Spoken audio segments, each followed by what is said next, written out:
प्यारे बच्चों, आज हम अपनी हिंदी पाठ्य पुस्तक में पाठ 2 खेल इस पाठ को पढ़ेंगे।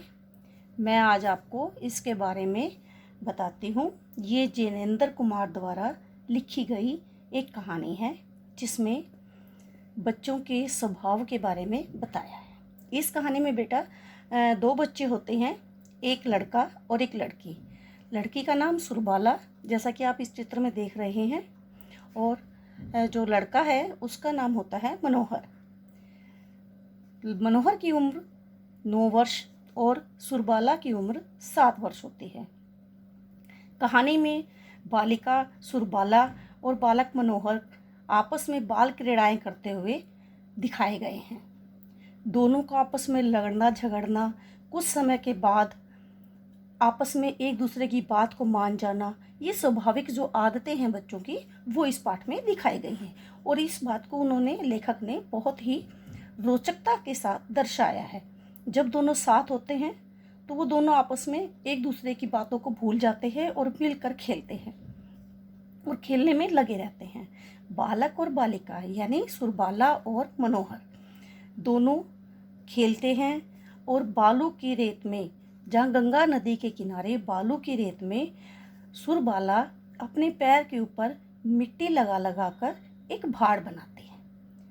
ठीक है, भाड़ तैयार करती है और उस भाड़ को बनाते हुए वो बड़ी ही आराम से धीरे धीरे करके अपने पैर को हटाती है ताकि वो भाड़ पूरी तरह से सुरक्षित रहे, ना टूटे। समझ में आ गई? हटाने के बाद जब मनोहर द्वारा सुर्रो यानी सुरबाला, मनोहर जो है वो सुरबाला को सुर्रो कहकर बुलाता है, वो उस भाड़ को देखता है और तोड़ देता है। तब बाल स्वभाव के कारण सुर्रो जो है, सुरबाला, उससे रूठ जाती है। लेखक ने बेटा यहाँ सुर्रो को मनोहर द्वारा कुछ समझाने का प्रयास किया है कि चाहे मिट्टी का भाड़ हो या शरीर, यह संसार एक दिन समाप्त होना होता है। हमें इससे शिक्षा लेनी चाहिए।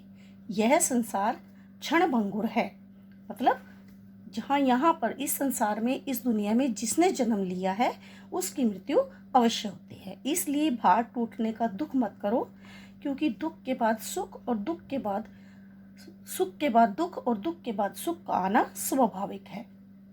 यही बात इस पाठ में बताई है। एक और लेखक एग्जाम्पल बताता है इसमें कि यह संसार जो है वो एक जल के बुलबुले के बराबर है, बुलबुले के समान है। जिस प्रकार जल में बुलबुला उठकर तुरंत थोड़े से समय में ही जल में ही मिल जाता है, इसी प्रकार इंसान को भी जन्म के बाद मृत्यु जो अवश्य ही प्राप्त होती है। देखो यहाँ पर ये सुरबाला दिखाई गई है, कैसे वो रूठ जाती है।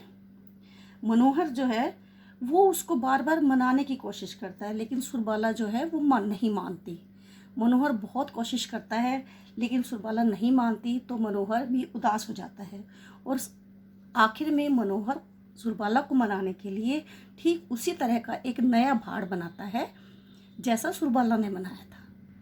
मनोहर के द्वारा बनाए गए भाड़ को देखकर सुरबाला खुश होती है, लेकिन अचानक से उस भाड़ को वो तोड़ देती है। देखो यहाँ दिखाया गया है ना, तोड़ा हुआ, वो उस भाड़ को तोड़ देती है। थोड़े से समय के लिए दोनों आपस में एक दूसरे को देखते हैं और फिर जोर से हंसने लगते हैं। देखो यहाँ वो तोड़ा हुआ भाड़ दिखाया गया है और दोनों आपस में हंसते हैं, दोनों हंसने लगते हैं। ये बालकों की स्वभाव की सुलभता दिखाई गई है। और इसी तरह इस पाठ की, इस कहानी में बच्चों का आपस में मनमुटाव और थोड़े ही समय में राजी हो जाना, मान जाना, एक दूसरे के साथ मिलकर खेलना फिर से शुरू हो जाता है। यही इस पाठ का उद्देश्य है, बाल मनोवैज्ञानिक तरीके से लेखक ने इसे दर्शाया है।